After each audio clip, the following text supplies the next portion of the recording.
So I'm just taking a moment to connect to my spirit. I'm asking all of my parts and my ego to be set aside and to be a vessel for whatever wants to come through in this conversation for the highest good for all and for it to be a lot of fun. That's it. Yay. Done.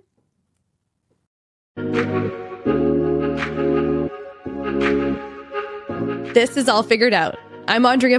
I'm a career coach for parents, a mom of two, and I absolutely believe that you can continue to grow personally and professionally while protecting family time. We're about to figure out this work, life, and parenting stuff out together.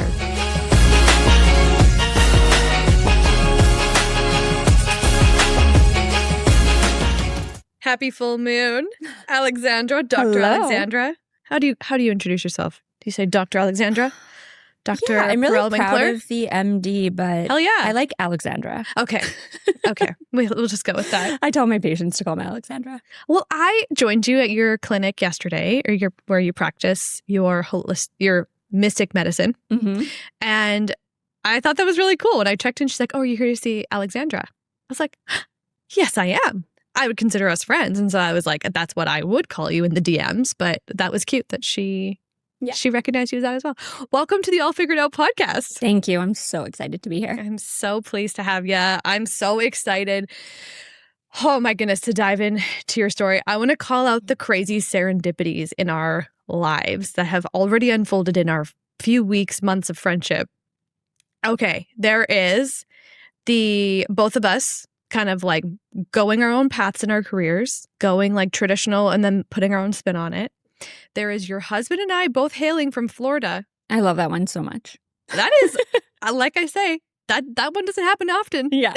Most people aren't born there. People getting Florida is a unique thing. Yes. In this part of the world. Yes. Like, I can only speak from my own experience, but when I see Florida man tweets, I'm like, it's kind of right. Yeah. Yeah. Kind of right. And then you're like, I kind of love it too. Yes. Yeah. It's beautiful. It's kind of weird. We love you, Florida. And then I have on the beautiful Jenica Day to talk about vacations. On this podcast, she was sitting where you're sitting right now, like a mere weeks ago. And that was a day after we connected too. Oh my I think gosh, on the you're phone. right. Which was wild. Yes. Because I open up my phone and you guys are both like putting up videos of connecting. I'm like, that's my neighbor. This is her neighbor. So just like, I know it's a small city, small world, but like this is I find it very interesting. There was a couple others I thought of and now I forgot. But I'm so excited to just go back. You are a medical doctor. Mm-hmm. And you always knew that you wanted to be a healer.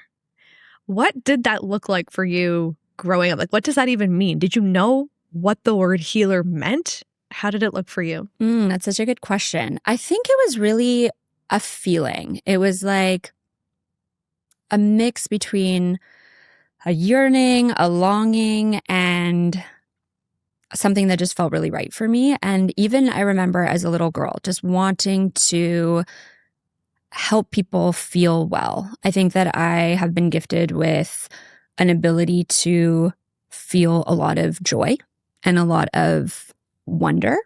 And I wanted to be able to help people experience that. And so as I grew up, I had, I guess, a sense of the word healer, healing, wellness was a big one.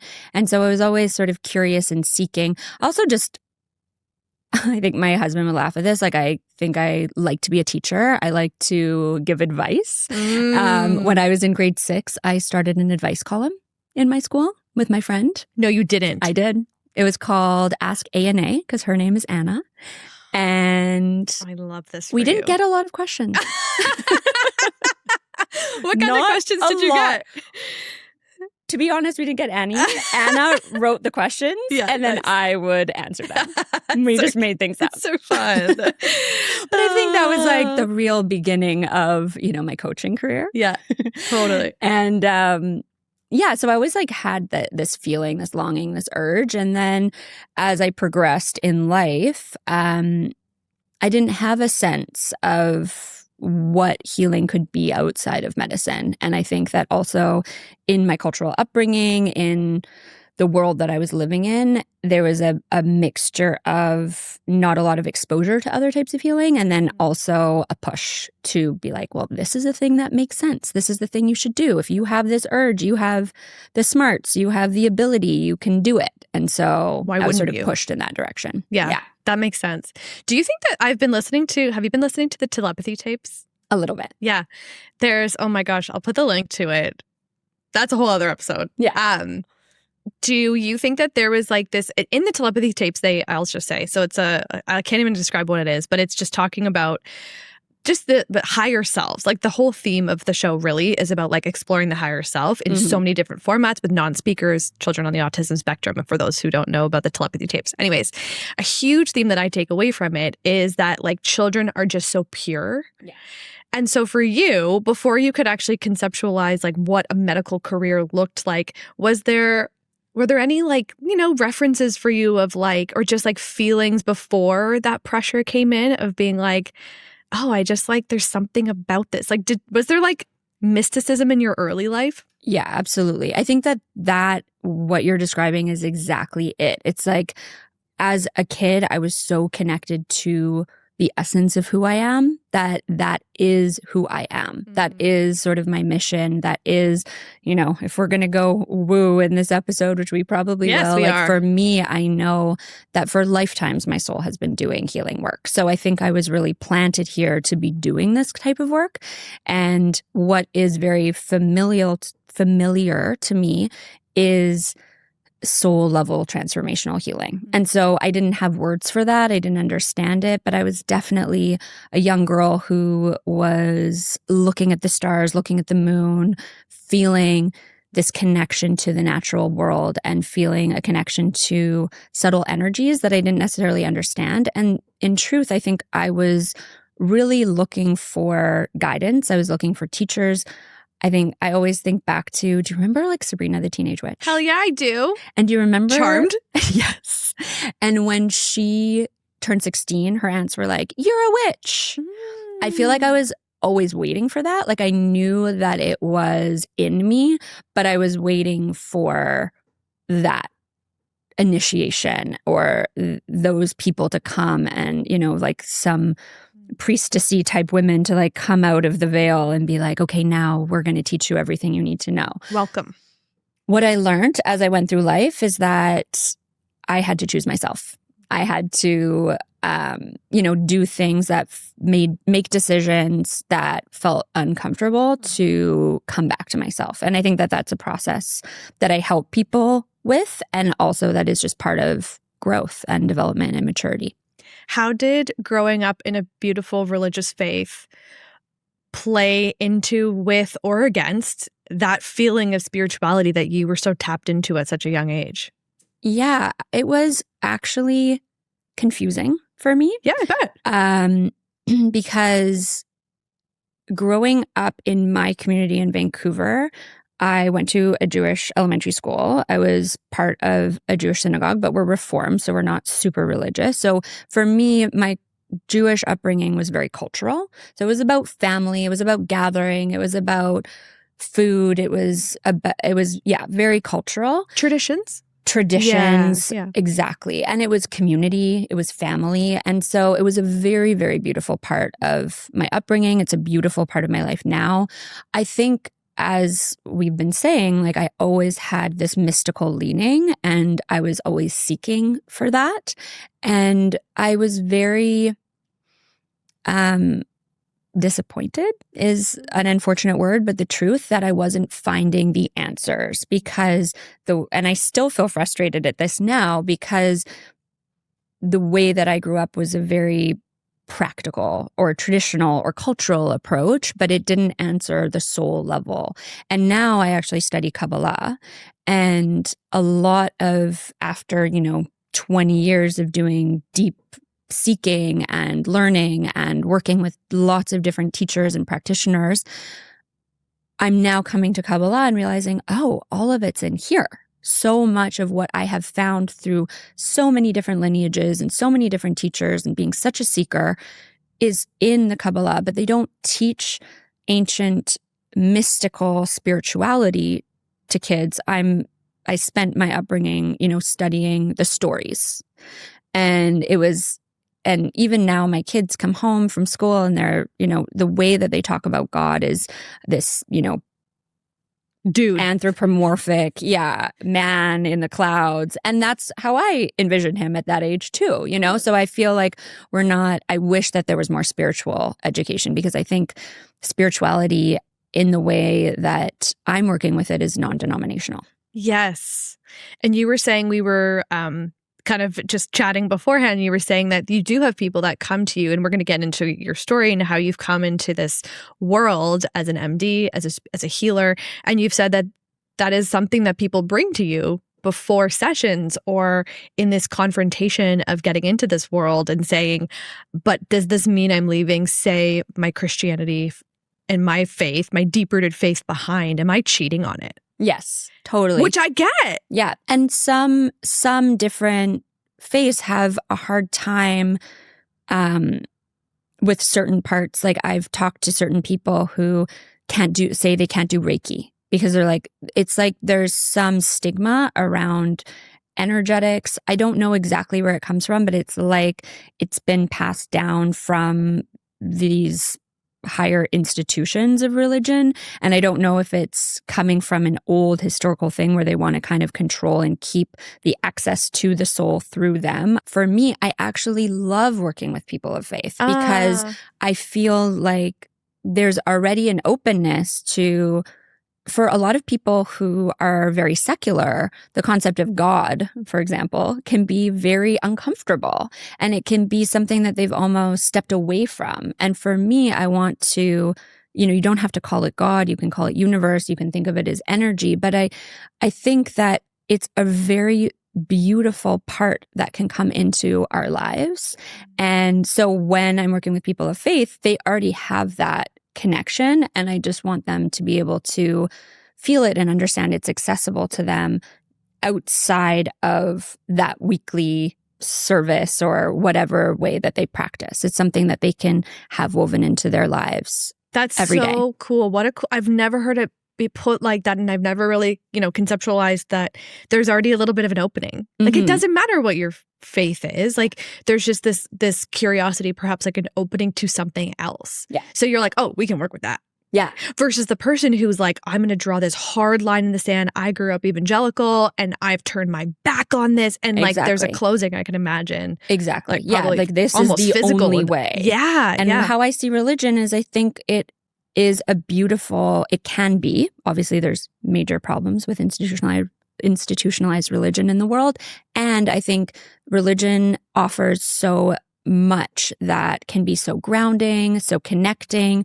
I think people do really well with ritual and habit. So it's like the grounding experience of being a part of that kind of community can be really, there's a lot of evidence that being involved in religion is healthy for people. I think that religion can be great. And I also think that we can connect to our own spirits and our own souls in a way that can be extremely healing, whether or not you are religious, whether or not you want to be practicing faith, or whether you just want to use it as a modality for healing and growth and living the life that you want to live.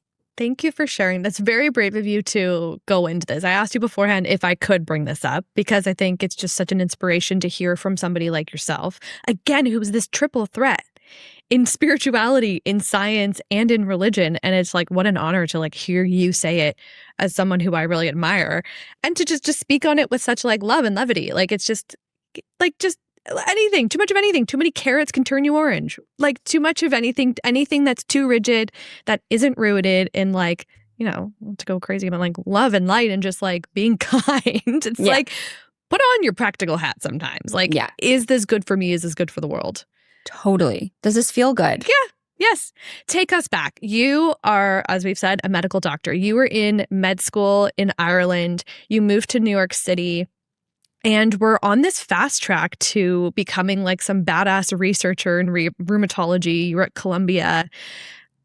How was that phase of your life? Like that's a many, many years, I know, of your life studying so intensely, probably not really having a lot of time to think about other things. But I know you said you were dabbling and studying in the woo, for lack of a better word. So how did all that go for you? So it didn't it's funny because I felt so mystical as a child. And then as I started getting into my academics, it started in my head to start to sort of frame itself as integrative medicine. That was like a term that came up. I was like, okay, this makes sense. The terms holistic and integrative were like very front of mind. Even then? So when I went into my undergrad, I knew that I wanted to be holistic. I knew I was different. So I went into arts. I've always been the black sheep in medicine. So I went into arts and I did my medical prerequisites as a minor.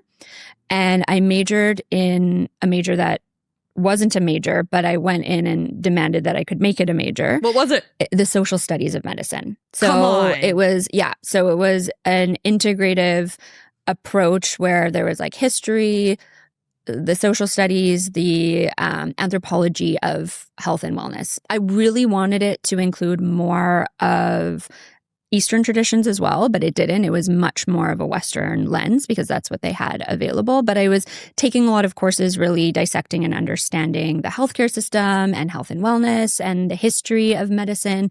So I went in to medicine with definitely a different lens.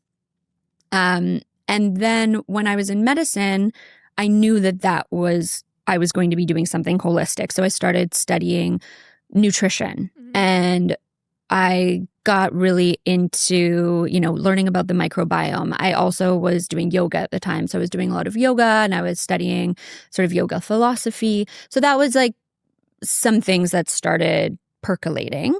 And then when I was in New York and in residency and fellowship, it felt like everything needed to be put aside. I was doing 80 plus hours of work a week. I was just sort of functioning. And so I didn't do much else but that at the time. And then at the end of my fellowship, that was when I sort of had my awakening moment. My father got really ill. He was diagnosed and given 1% chance to live. And I just had a huge reckoning where I realized that in those 5 years of training in New York, I had kind of veered off from this vision of this holistic practitioner I wanted to be. And I sort of got lost in the academia of it all. And I was on track to be a lupus researcher. And I was like, this is just not where I want to be right now. This is not what is right for me. And so that's when I sort of came back to myself. And I should say, I was also learning a lot in New York. I guess I didn't veer so far off. I was doing a lot that wasn't as much about what I wanted to do with my career, but just for my own well-being, that's when I started my meditation practice. I definitely think I was having some inkling of coming back to my spirituality and my mysticism. I think the gateway drug for that is always crystals. So that's when my crystal collection began. How many? How many do you think you have? I've given a lot away. Oh, yeah. So pick I know. me. Yeah. So I have a relationship to crystals now where I don't want to be such a consumer of crystals. So I like to find rocks basically that are, in the earth or things that come to me or people give me gifts. So I like receive crystals very, very great, happily. You're like my children with their rock collection. Yes, Outside literally. of our house, it's like they're building a waterfall. There's just rocks everywhere. I feel so bad for my husband because I just encourage it. I'm like, let's go to the beach. But we always need to be like, okay, do you want to come with me? We really connect to the energy. And is it like okay for us to be bringing this from the earth home? So we're selective. But yeah, I'm definitely an inner child rock collector for sure. Do you have the rock tumbler? No. My daughter got a rock tumbler for her birthday. It's honestly the so coolest. It shines it? Yes. We've yet to break through to the shine. It came with a selection of rocks. It is very noisy and you have to tumble the rocks. It's an electric one. But you have to tumble the rocks for like multiple days. And I'm like, is this going to overheat and like explode in the night? So I feel hesitant. However, did you watch the show Shrinking? No. Oh my gosh. It's the most beautiful, wonderful show on Apple TV or Apple, whatever they call it, Apple Plus. And There's a character in it who's like so lovely and funny. She's like the next door neighbor and she tumbles rocks by hand. And that's like her love language. She'll like give a tumbled rock that's all shiny to people. And like that shows that she really loves you. That's so cute. Anyways, I digress. Okay. Crystals were coming back. Your dad was diagnosed with pancreatic cancer, which is really not no bueno. We don't want to hear that. Yeah. No. What next? Because you're still in New York at this time. Yeah. You're fully on this, like you were really deep in this path to becoming this lupus researcher. Yep. It was my last year. And I think it's like almost worked in my favor. Now I can say this in retrospect that my dad had such a dire diagnosis because everyone in the medical community was so aware of how bad this was, and the chance of him surviving was so low that they really gave me a lot of flexibility. They were very generous and accommodating, and I got to come home, and it gave me a little bit of space to be managing this breakthrough that was happening in my relationship to self and my identity, and recognizing that I was off path and that I wanted to get back on path. And what did that mean? My husband still had another year of training in New York, and I was done and I was about to get a job. And so in typical type A doctor form, I was like, okay, I'm going to give myself 2 months off before I start a job, and I'll do a Reiki training and I'll figure this all out, and, it will be done in 2 months. Of course, I started my journey of what I thought was going to be becoming the healer, holistic practitioner that I wanted to be. And what I really realized is that before you seek to heal anyone else, you really need to do your own healing. Mm-hmm. And so what was supposed to be a 2-month break ended up being an 18-month deep dive into my own healing. I also got pregnant. We realized that once I got pregnant, we didn't want to stay in New York. That wasn't right for us. It's not where we wanted to raise a family. And so I also knew that I was going to be moving. And so I was like, you know what? I don't need to be 3 months pregnant, hoofing it out to New Jersey, commuting with a big belly, all the things. So I just gave myself that time. And I had my baby. We moved back to Vancouver, and it took some time for me to start my job here. And so in that meantime, I was like, I had found functional medicine. And I was like, maybe that's it. They really sell it as mind, body, spirit, getting to root cause. I was like, this is great. This is a program. I can just take this 1-year course and I'm going to have it all figured out. So I was doing my own healing on the side. I had my first baby, which everyone knows is a huge initiation. And I was doing a functional medicine training. And I started working both in chronic pain and doing functional medicine private practice, and realized quite quickly that the functional medicine was still not it. It was not the thing that little girl, that mystical little girl, wanted to be doing. It still wasn't the right fit. So I didn't do functional medicine. I still integrated a lot in my medical work. It's amazing for a lot of people. For people who don't know, it's sort of like naturopathy, but for doctors to study in. So it's not being a naturopath, but it's using supplements, it's using advanced testing, it's doing those like deep dive gut testing, hormone testing, things that aren't really covered by regular Western medicine. And so I still love that I have that information in my head and I weave it into my work, and it's in my knowledge bank, but it wasn't the right fit for me. And what was the process that your dad was going through at this time? That is a lot, as I'm hearing you say that is a lot of awakenings, reckonings. That's a lot of shit going on in your life at one time. What was the journey with your dad as well, faced with that diagnosis?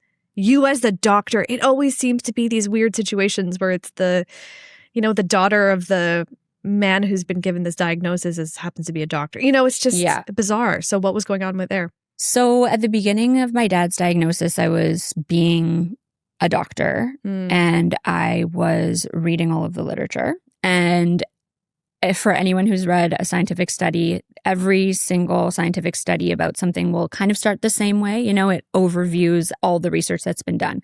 So within the first 3 sentences, you will get a sense of the dire diagnosis of pancreatic cancer. And it was just not good for my mental health. It was not good for my psyche to be constantly reading the same sentence over and over again about how desperate the situation was. And so I decided early on that my dad had great care here in Vancouver, and he had people who were up to date with all of the research, and I didn't need to be part of his medical team. So at first I tried to be part of his integrative medical team as like the functional medicine side of things. And I was, wanting to optimize his supplements and all of that. And my dad, I think I just learned so much about healing from my dad's journey because he was just so not interested. And I was so worried that he wasn't doing all the things that he should do for himself. But he was super nauseous because of the drugs that he was on. And so he really showed me how the healing journey is unique to each person and how you really need to be aligned with what feels true and right for you. And my dad was so clear. He, at the beginning of it, was like, I'm okay with dying because I've had an amazing life, but I'm not going to die. I am going to be in remission in 1 year. He just had this clarity, and it was not an easy year. He had a round of chemo. He had a major surgery. He was in the hospital for 2 months straight. He was emaciated. He had another round of chemo at the end of all of that, and really, really heavy, rough chemo. He didn't have any of the markers that he could have immunotherapy or a lighter dose of anything, but he was just so certain. He just had this inner knowing. And the one thing that he was very interested, because as I mentioned, I early on did my Reiki training. He was really interested in that. He was really open. So whenever I came to Vancouver, I would do energetic work with him.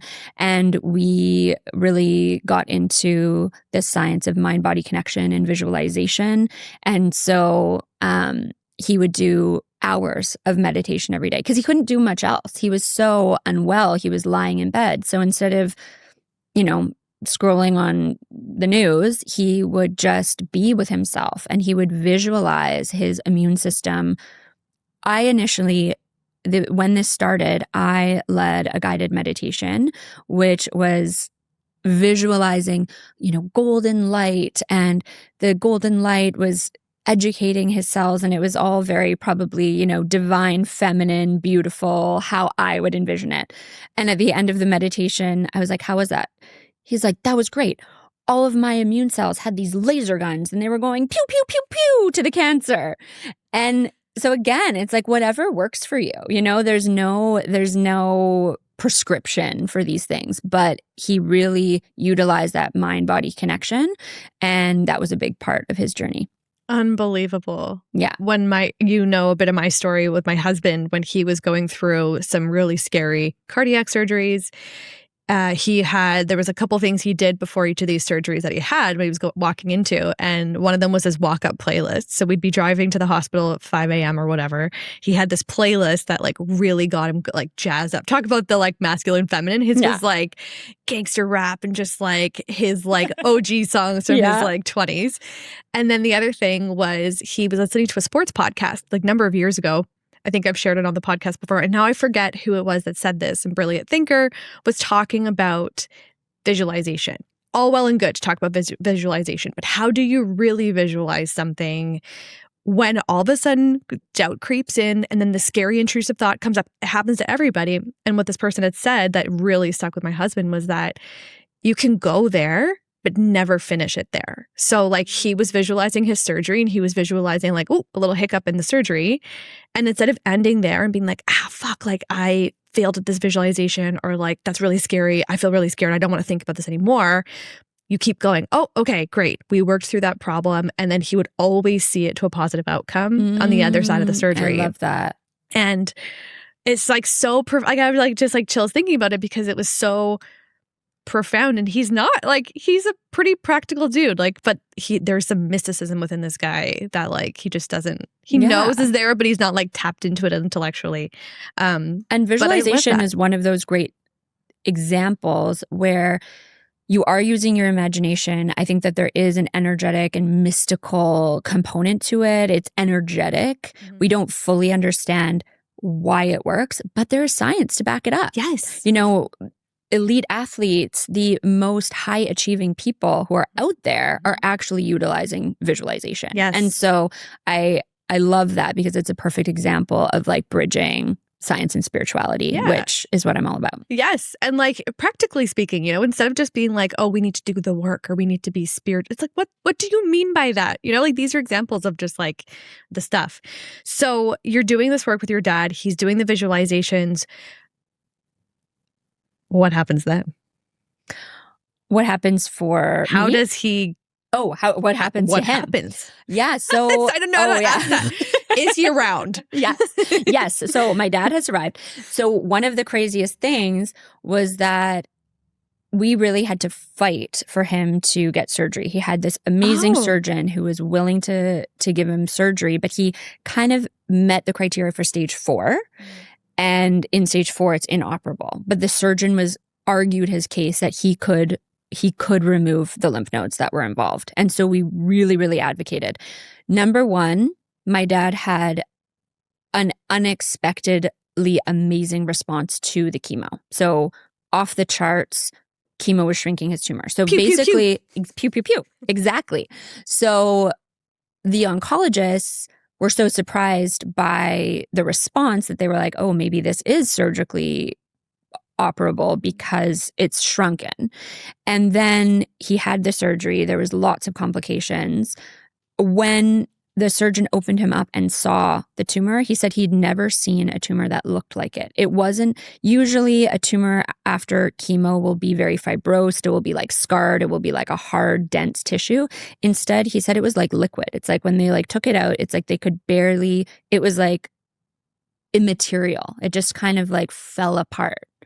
So it was like, that was wild too, to realize that this work that my dad was doing completely, you know, in combination with the chemo. Again, this was all my dad's like intuition and his journey, using the medicine, using the other more spiritual, mental, mind-body work. I had this transformation of this tumor that was completely unexpected, and then had a great response to sort of the more preventative chemo after the fact. And he was in remission 1 year later. Not to be able to speak for your dad, but for the person who's like, I want to, you know, visualize a really positive outcome out of a situation that feels really hard currently. Is it that he hadn't, do you think, from your opinion, do you think it was that he had an inner knowing, almost like he could predict the future? Or was it that he just allowed faith to just like take him on the ride? I think for my dad, he had an inner knowing. Okay. I believe. I should ask him that question, but that's my feeling. That's what he sort of transmitted. I also think in my work and with what I do, the visualization is really helpful, but the other part of some of the work, and we can get into that, which I do, is when you have those feelings within you, like, I don't really believe this visualization, that is some of the work then, right? It's like to see that and to honor that and to bring that up, as opposed to pushing it down in a way and not wanting to see it and be like, oh my God, like I secretly don't believe any of this, but I'm just going to power through and do the visualization. It's like the visualization has power whether or not you believe in the outcome. I think that what is probably the healthiest if you don't have that intuitive knowing is to be open. To be like, I don't know what's going to happen, but I'm okay. I'm just going to do this because I know that it can have some benefit and it can't hurt me. There's no side effects to the visualization. And then if you want to go deeper, you can see what comes up, that resistance that's coming up during the visualization, and meet that part of yourself. And then you can heal that part potentially, or at least come into better relationship to that resistance so that it doesn't sort of hijack the visualization. when you're doing it. So interesting. How do you describe, we've alluded to it in different ways. So you have left this very traditional path. However, you're still straddling a few different worlds in mysticism and being a medical doctor. Tell us, what do your weeks, what does life look like now for you? How do you describe what you do? Yes. So I only do medical work. I do only education and group work once a week. I work with a patient population that has chronic fatigue syndrome, fibromyalgia, complex chronic disease, we call it. And I've learned on my journey over the past 10 years of being a doctor and getting to this point where I can offer the mystic medicine work that I do, I have learned so much from this patient population. So I absolutely love them, and I'm very dedicated to continuing working with them in the capacity that I do. But because I am balancing growing this business, putting my message out there around this other work that I feel is so unique to me and the sort of Dharma message that I want to be sharing, and I have 3 little babies, I'm only doing that once a week. And then I have 3 days a week that I do my mystic medicine work. And you know what that comes with. It's the healing work and then the entrepreneurial work that comes with it too, which is very fun, but takes a lot. And then I have 1 day a week where I'm with my little girls still. And that's just like my special coveted time with them. So that's my sort of life balance. And do you want me to go into what mystic medicine is all about? Yes. Yeah. So I think we've alluded to it. It really, for me, is the blending of all of the things that I have put into this bag. So I consider myself a medicine woman. That's sort of the name. You know, I think a lot of people who do healing work, they're like, what am I going to call myself? How do I compress this multidimensional work that I do into a name? And I like giving myself the term of medicine woman because it to me brings up this image of a woman with a bag with a lot of tools in it. And that's sort of how I work. You know, I really blend the science and the spiritual, the woo-woo and the grounded. It's really important for me that my work is accessible to people in their everyday. This isn't just for people who want to have a spiritual awakening or who are wanting to learn about their past lives. Like, yeah, sometimes past lives come up. Yeah, sometimes there's some crazy stuff happening in the ceremonies and people have visions and people have big transformative awakenings. But for me, I want it to be helping people come back to themselves, come back to that version of who they knew themselves to be as that essence when they were young, and allow that to shine through in their everyday lives, and for them to be able to, in quotes, have it all, like to feel that sense of joyousness and meaning in their lives, while also having the careers that make them feel accomplished and make them feel that, you know, support the lifestyle that they want, and to be able to parent the way they want and all of that. And so how do I do that? I work in different ways, but what do you want to talk about your experience? Yeah. Okay. Let's do it. Let's hear about it. Yes. So Alexandra and I have become friends, and I really wanted to have her on the podcast. And then we talked about, well, how cool would it be to have an understanding of who you are and what you do?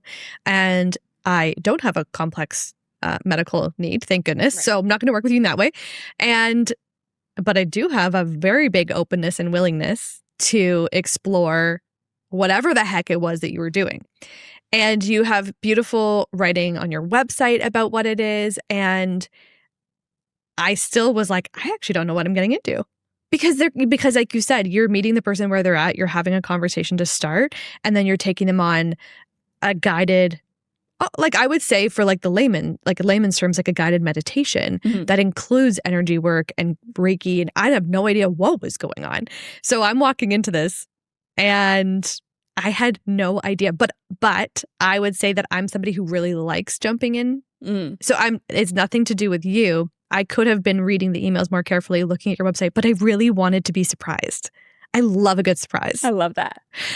So we met yesterday. We were first going to record, like a week or two after to like let it digest. But I'm actually so happy this is like legit 24 hours after. Nice. Yeah, it's so fresh. It's so fresh. And I have a habit to like forget things. So this is perfect. So yeah. I don't know. How do we even debrief this? So I will start by saying I consider my work, I call myself a medicine woman, but I think the work is both as like a transformational healer and a coach. So there's an element of both things that I do. And I weave in the healing, I weave in nervous system science, I weave in heart coherence, breath work, somatic work, internal family systems, parts work.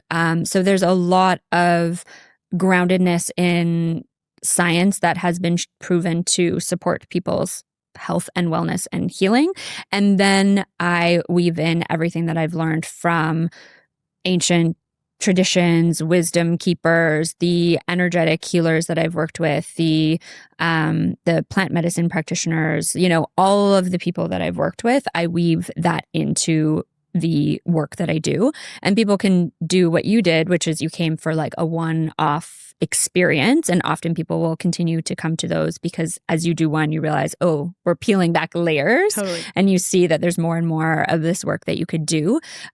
Or people can work with me in like sort of coaching containers. So we do once a month, we do these transformational experiences and then we like process together like we will get to today. Yes. And so we met, we chatted. I often encourage people to have some sort of intention or question that they want to come in with.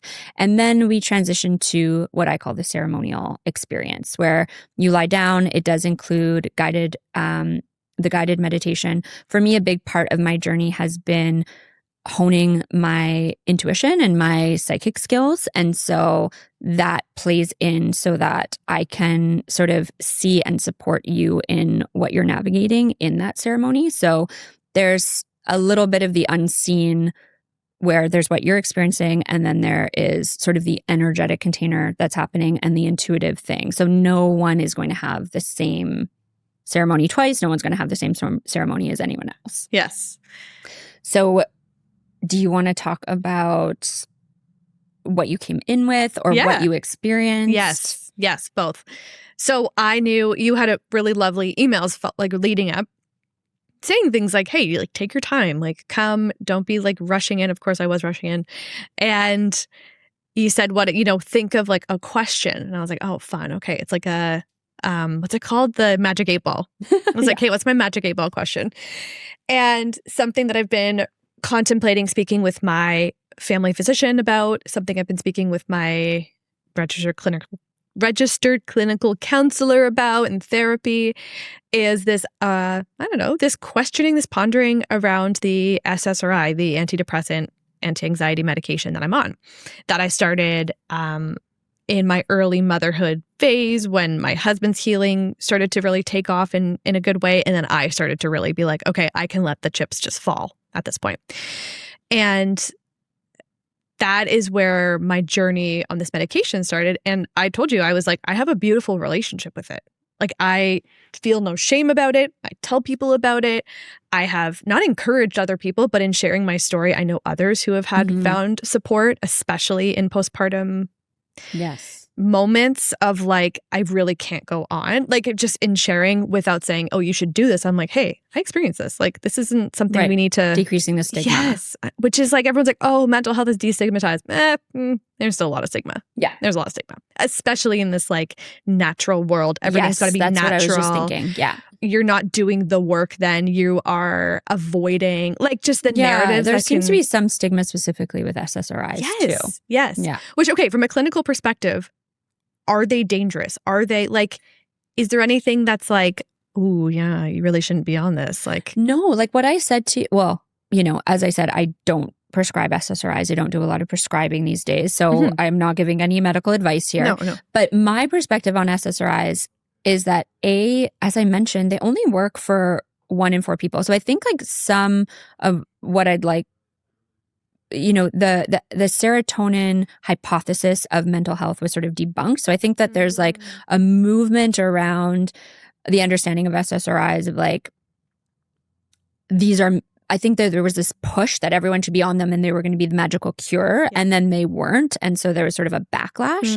And I think what I said too is I was like, oh, do they work for you? And you're like, yeah. I was like, that's great. 1 in 4 people they work for. So when they work for you, that is phenomenal. Yes. And yeah, so I don't think that there's anything wrong in trying and I think that the evidence really shows that they are best in the acute stage too. So they can really help people sort of like shake them out of that time when they're starting to slump into the depths of something. Yes. It can be so supportive. So I think it's a tool, and I think that it's a great one to try.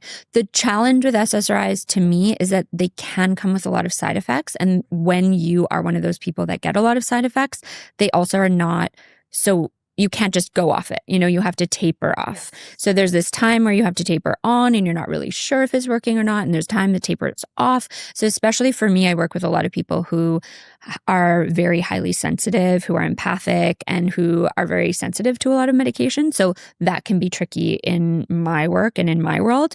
But for the general population, I don't have anything against them. Yeah. And something that you said so we had probably a 15, 20-minute chat before the ceremony. And something that you said as like a pondering, without being prescriptive, as you said, there's an exploration perhaps here. And you said this is kind of coming in intuitively. There's an exploration to really consider and to think about, how much am I willing? Like, do I have the tools now? I did not have the tools then. Do I have the tools now to be okay with a bit of discomfort? Right. To go into some of that discomfort, and do I have the tools to come back out of it? Mm-hmm. And I loved that you said that, because it really actually validated where I was when I went on the medication. I will absolutely not justify my need to go on it. It's nobody's business but my own. Mm-hmm. However, I did not have the tools to claw out of it. Like, I was perpetually in this like slump and anxiety. I was telling you, I was like counting everybody's breaths at night. My daughter's sleeping in the bassinet beside me. Is she breathing? My husband's beside me ticking, because he has his like his artificial valves in his heart, and he's got another one now. And I'm like counting his ticks, and I'm like, this is nuts. Yeah. Like, this is not okay. I'm not okay. And that was super acute. And then following that, I remember thinking like, hey, things are feeling better, but like I'm still like, I have to, not that I wanted to go to sleep. It's not that I wanted to blunt myself for a couple of years, but I really just needed like the platform to lift up a bit. I just needed to be held. Sure. I needed to be supported. I have beautiful friends and family in my life, like the most supportive. I had a beautiful childhood, but there was just something that I was like, it's like the inner support. Help. And so to bring it back to today and to bring it back to our session, I was like, yeah, there's something, and I can't even really like put it into words what it is that's making me be like, who might I be without this? I just think that I've gone through such transformation over the last few years, going through my own journey of like leaving the linear path, becoming an entrepreneur, becoming a mom of 2. And I'm like, okay, and having so many tools in my toolkit over the past decade of the work that I do, and coaching, and just, getting to meet people like you, podcasting, learning from like incredible people. Yeah.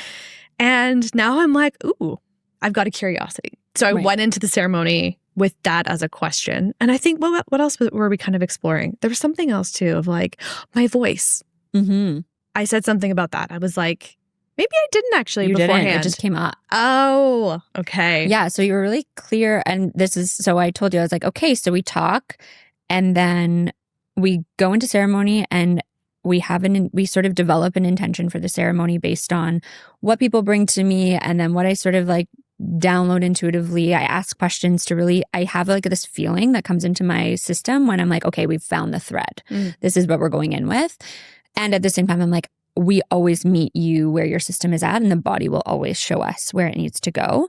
Because sometimes there are layers, like we have this like awareness of a question or something going on in our lives, but then there's layers on top of it that kind of need to be peeled away before we go in there.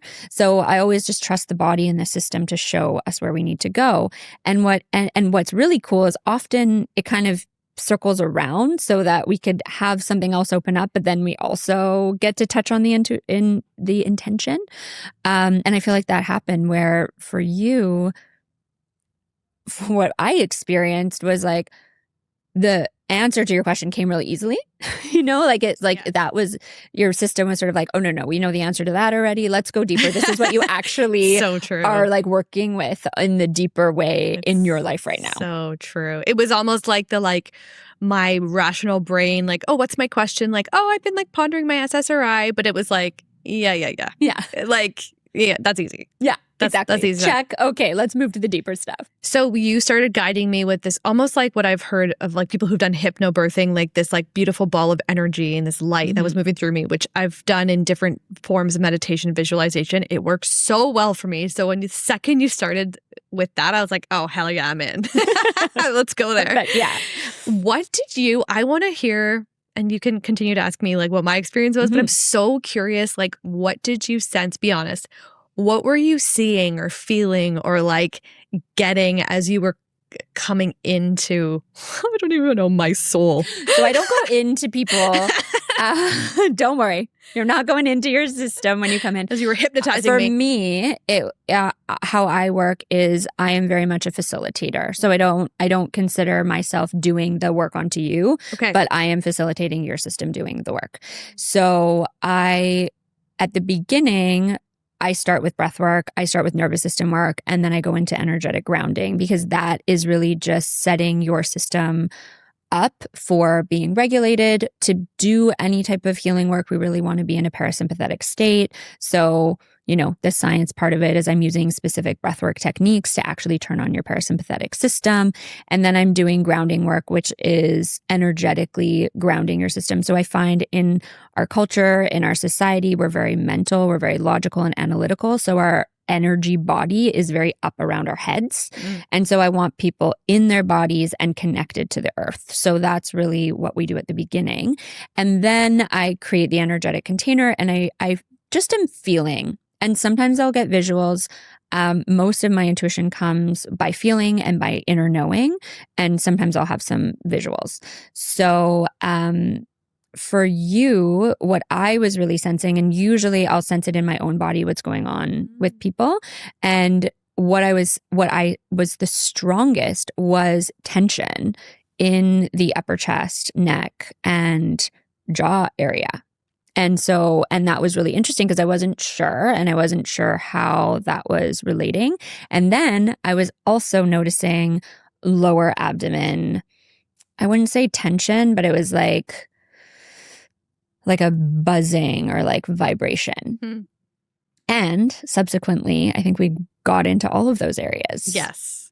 Which is so interesting, not knowing each other very well, which I think is perfect because it's like testing out a psychic. Right. Where you're like, I didn't actually tell you, like you couldn't Google me or whatever, right? Like you didn't know that every time I go for a massage, every time I'm going to osteo, you probably didn't know I had a back brace when I was younger. Ergo, it like created a huge like postural neck tension, like physically and then also spiritually, emotionally. Interesting. I'm always working on like my throat chakra. When I did my own yoga teacher training, my voice, what is my voice? Interesting. How is my voice used? I did so much theater when I was growing up. So I've always played a character in a role.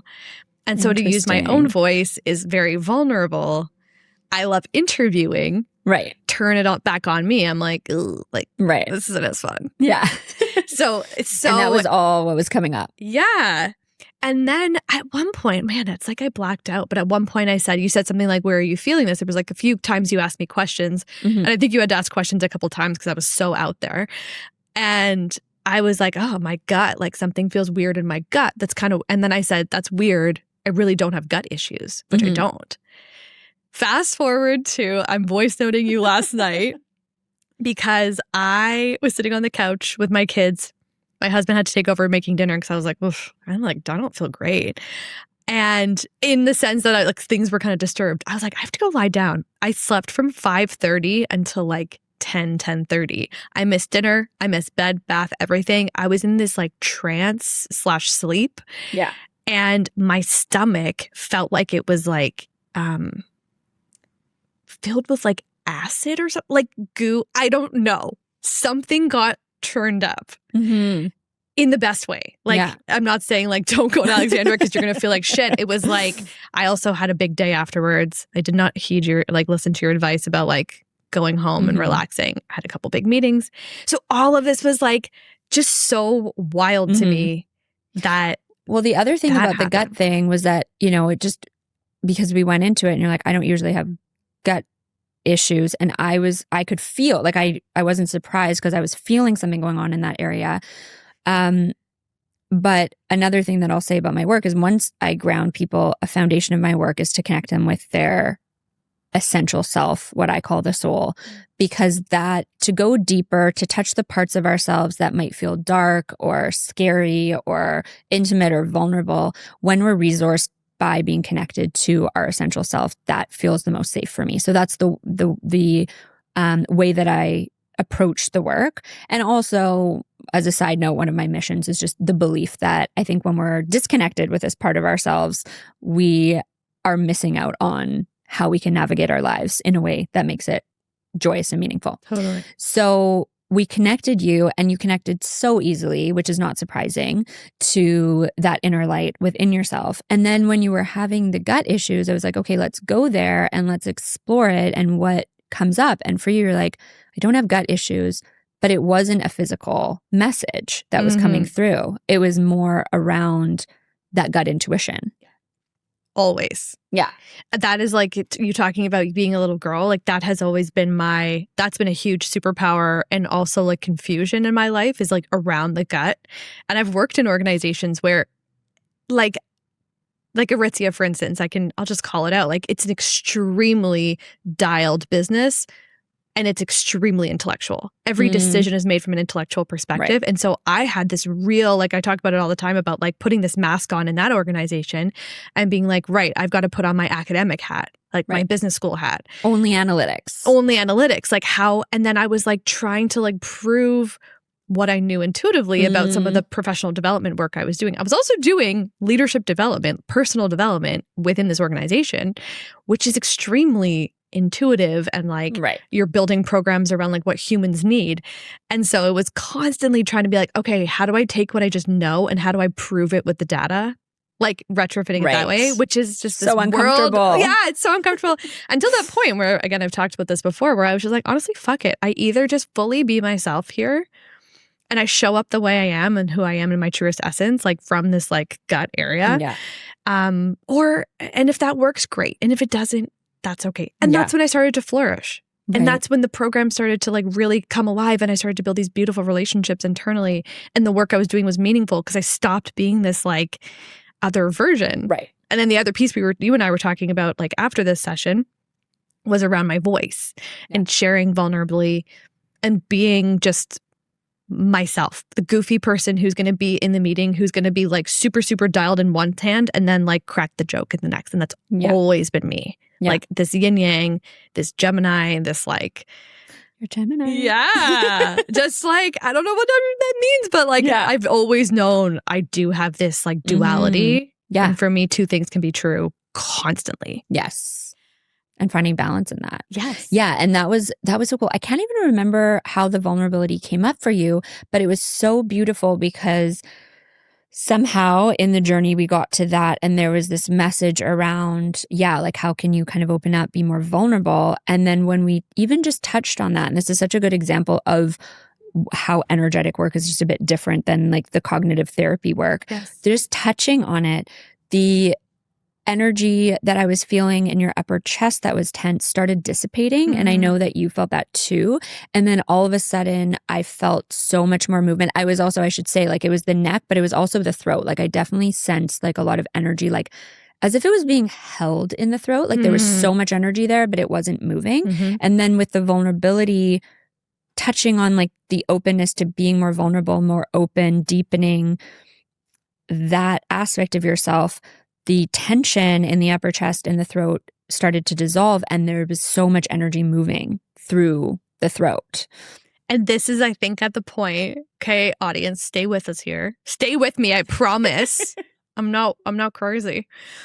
I said to you, Alexandra, yes, I think I'm tripping out. Yeah.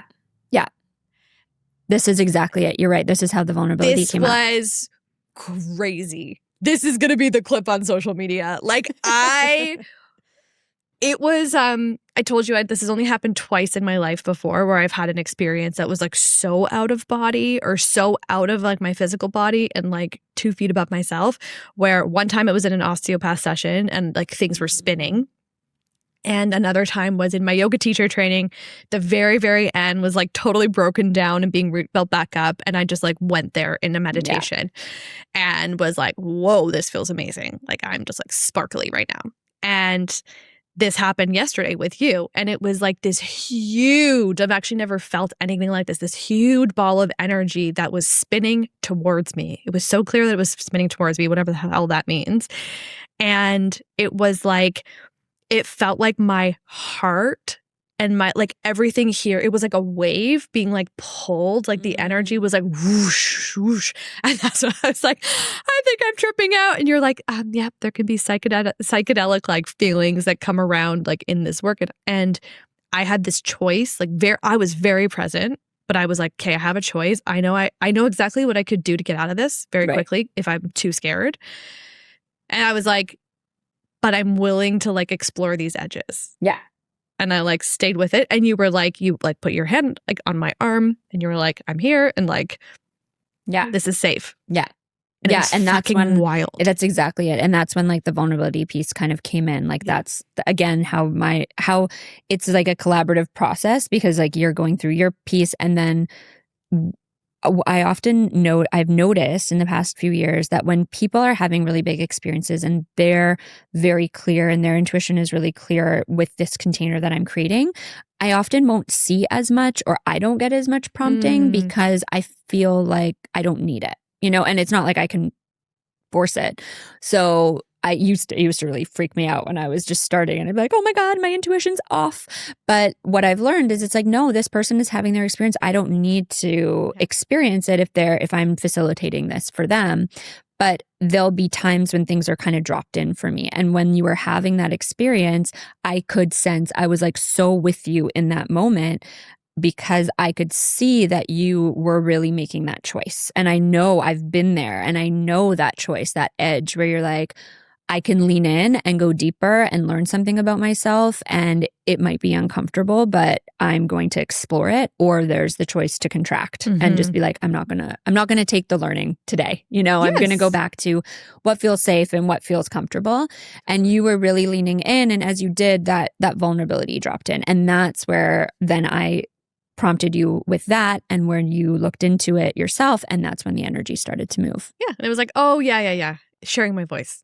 Yeah. Easy. Like, it wasn't like, oh, what's the meaning of all this? It was so obvious and just light. It was like something that I'm always working on is like, how do I share my voice vulnerably? You and I were speaking about this before. How do you share your voice in a way where you're not I'm so obsessed with this like notion of sharing once you've, like you said it, once you've processed something and then sharing it on the other side. Because I think there is like this, not to knock it, but like there's a lot of people crying on Instagram. They're like clicking record and crying into the camera. And there's something very like voyeuristic about that. And it's like performative.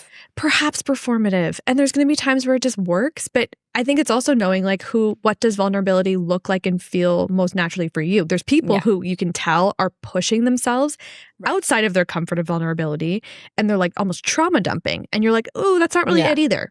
So there's this balance, and that's something that's so fun for me, especially as like I'm speaking to a microphone into these people's ears right now or on camera, and it's such a fun thing to explore of like, what is my voice? And I badge it as a healer. That's yours as well. Like, what is my place in this version, this life of many? Yeah, and yes, I feel like that is sort of part of the goal of my work. Again, it's like to connect people with that essence of who they are so that whatever they're here to do, whatever they want to be doing, they're doing it shining that essence through. It's coming from that essential part of them and they don't have veils and layers and shoulds and stories around it, but we're just like clearing those things away so that whether you're doing it in your business, you're doing it as a mother, you're doing it in whichever capacity feels right for you, you're just shining that light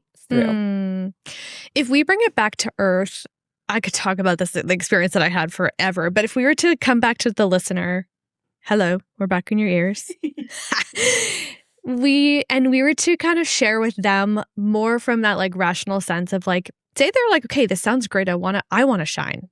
Mm-hmm. What might some of the questions be that you hear a lot? Like just the day-to-day questions, you know? What might be some of the things that people are like, I really want to explore this, or like, I want to explore this.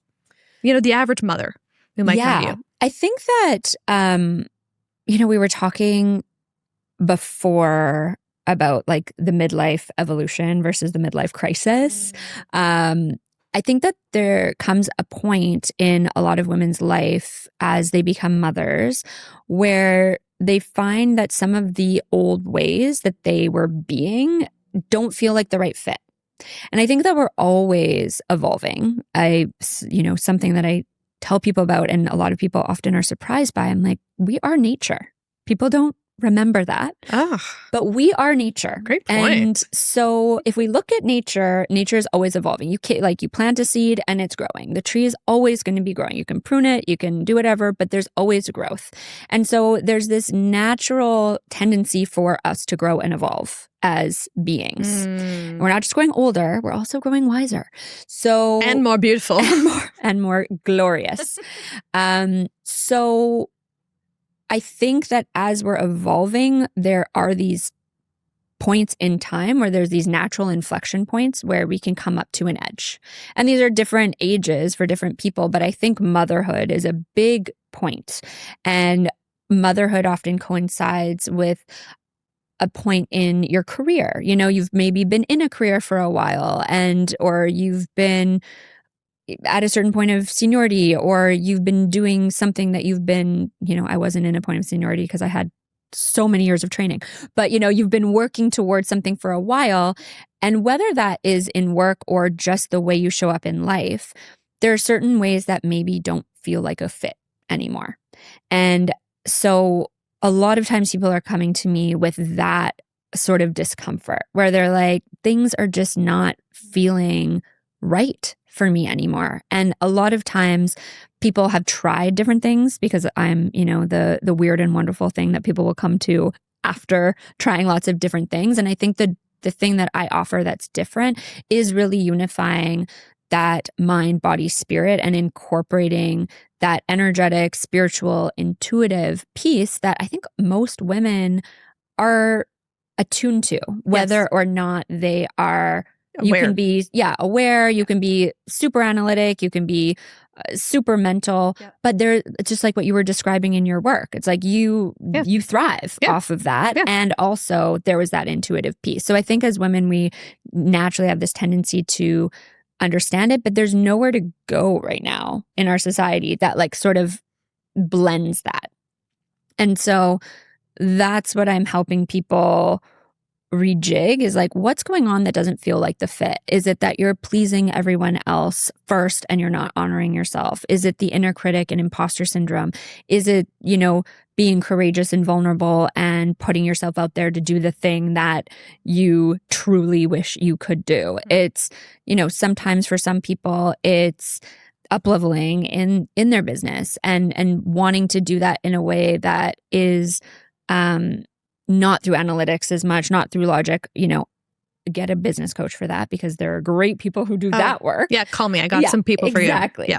So it's not to knock those things, but it's also recognizing that we can, using this example for like the business person or the entrepreneur, like getting connected to what is your mission, what is your message, what are your values, how do you want to, balance your life to live that best life that you want to live, and be really connected to that intuitive part of you so that you're not being run by the inner critic or the imposter or the people pleasing or the perfectionist, but instead really coming from that essential part of who you are. How has this journey evolved for you alongside and meshed with motherhood? Yes, so much. I mean, motherhood is such an initiation. It has taught me so much. And I think that the biggest thing for me, I think, has been around my values and around how to be living a life that feels balanced in quotation marks, Yeah. you know? Yeah.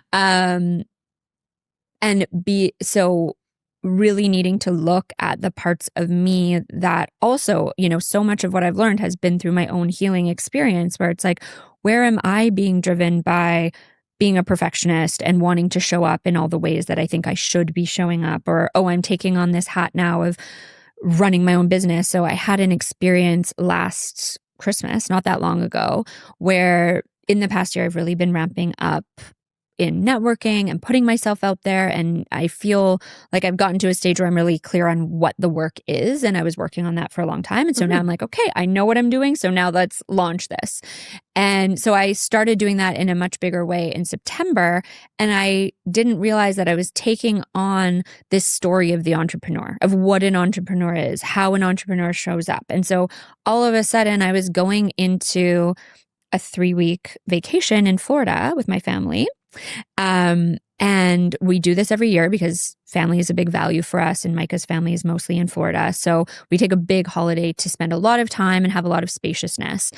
And I was going into it with a lot of contraction and resistance and dread, because I was like, how, I'm going to be living with my in-laws. I'm going to be in a small space with my 3 kids. I can't just I don't want them seeing me on my phone all the time, on my computer all the time. I don't want to be working in front of them all the time, and yet I want to be working because I'm an entrepreneur and I should be working all the time. And you're excited about what you're doing. And I am excited about what I'm doing. But there was the difference between the excitement and then also this story of I need to be working all the time.